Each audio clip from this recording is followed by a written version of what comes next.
Brother Eli thinks that you need to hear from the Bible. I am a preacher now in this time who is reading in detail all the answers.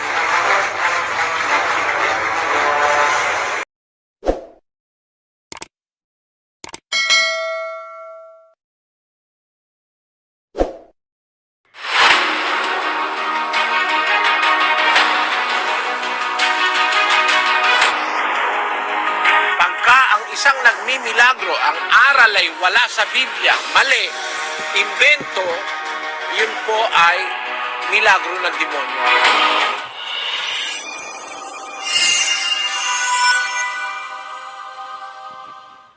Marami po ngayon milagro sa demonyo. Paano nyo malalaman? Ang kasamang aral, hindi katwiran. Mali ang aral. Yun po yun, mga kapatid.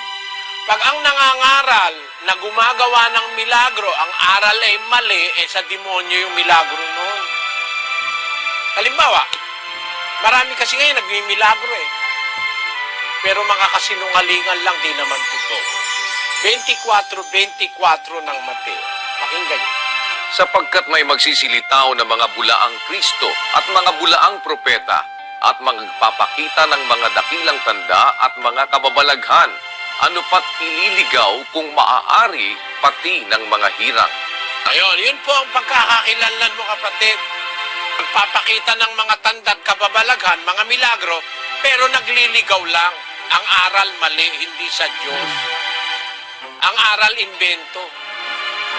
Pagka ang isang nagmimilagro, ang aral ay wala sa Biblia, mali, imbento, yun po ay milagro ng demonyo.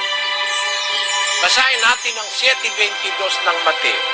Marami ang mga nagsasabi sa akin sa araw na yaon, Panginoon, Panginoon, hindi baga nagsipanghula kami sa iyong pangalan? At sa pangalan mo'y nangagpalayas kami ng mga demonyo? At sa pangalan mo'y nagsigawa kami ng maraming gawang makapangyarihan? At kung magkagayo'y ipahahayag ko sa kanila, kailan may hindi ko kayo nangakilala? Magsilayo kayo sa akin, kayong manggagawa ng katampalasanan. Kita nyo, nagpipresenta pa kay Kristo sa araw ng paghukom. Panginoon, di ba kami nang hula sa pangalan mo? Sa pangalan mo, nagpalayas pa kami ng demonyo. Sa pangalan mo, nagsigawa kami ng maraming gawang makapangyarihan. Kung magkagay, pahahayag ko sa kanila, kailan may hindi ko kayo nangakilala, ang sabi ng Panginoon. May mga nagmimilagro po, hindi naman kinikilala ni Kristo kasi hindi naman sumusunod Ang itinuturong aral mali. Yun po ang pagkakakilanlan nyo. Yung aral ang tignan. Kaya yun ang sabi ni Kristo sa Juan 7:17. Kung ang sino mang tao ay nag-iibig gumawa ng kanyang kalooban, ay makikilala niya ang turo kung ito'y sa Diyos o kung ako'y nagsasalita na mula sa aking sarili. Yun, makikilala mo po ang turo, ang aral.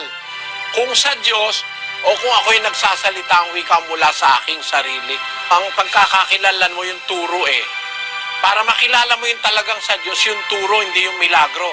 Kasi yung milagro, ginagamit nga ng mga antikristo yan Pati antikristo, mga kalaban ni Kristo, nagmimilagro rin. Pero tingnan mo yung turo, mali. Wala sa Biblia. Kung ano-ano pinagtututuro. Yun po ang pagkakakilanlan.